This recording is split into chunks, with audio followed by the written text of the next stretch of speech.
Back to the daily grind, and shout out to the full-time patrons. Make sure to hit subscribe if you're new and hit thumbs up if you're not a baby back bagel biting bitch boy, cause you know what time it is. It's full time. MMA.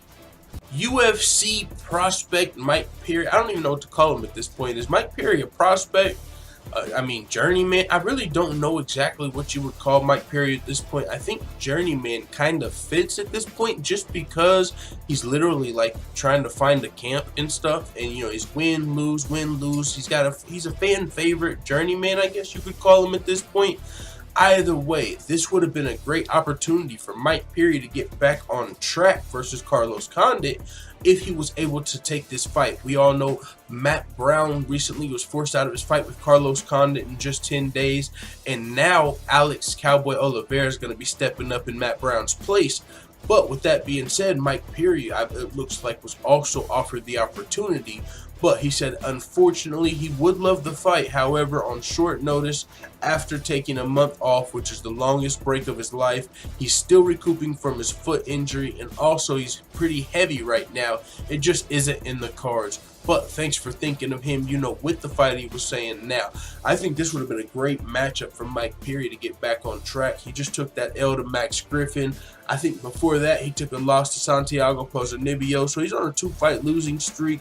And his most recent loss to Max Griffin was pretty unflattering, you know what I'm saying?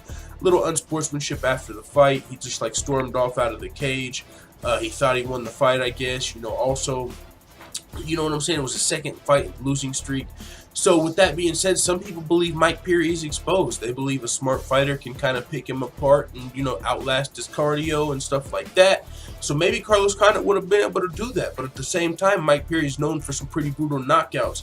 The kill bow, as we saw versus Jake Ellenberger. I mean, we've seen him knock out a few guys. Dong Hyun Lim. I mean, just there's other guys as well that Mike Perry's knocked out pretty brutally. Danny Hot Chocolate Roberts. When Mike Perry does knock guys out, I believe he's like 12-3 at this point. All 12 of his wins are knockouts. It's pretty brutal. And also, you know, it would be a good style matchup for him because it's not really somebody that's probably gonna try and out wrestle him or out grapple him. It's gonna be a striking matchup, which is what, you know, you like to see Mike Perry in. And he'd be going against a veteran. It would kind of remind me of the Jake Ellenberger fight.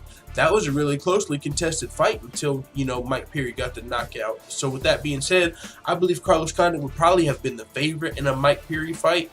You know what I'm saying? But at the same time, I got to admit, I would have loved to fucking see it. So, unfortunate, short notice, Mike Perry's still recuperating. He said he would have loved to fight Carlos Condit, but it's just not in the cards right now. With that being said, it is what it is. We still do have a new opponent for Carlos Condit and Alex Cowboy Oliveira. It's going to be a dope night of fights on April 14th in just 10 days. UFC Glendale, Arizona.